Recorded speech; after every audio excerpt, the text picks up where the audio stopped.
Hello mga kabakal, buhat ulit shoulder at biceps naman ang program ko ngayon, at syempre di mawawala ang superset ko, ito ang mga ta. Arnold press,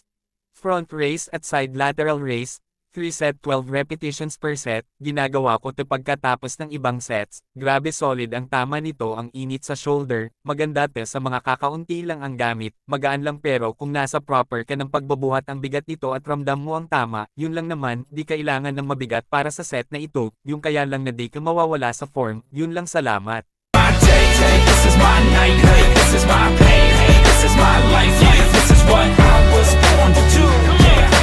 I was born to do, every new day.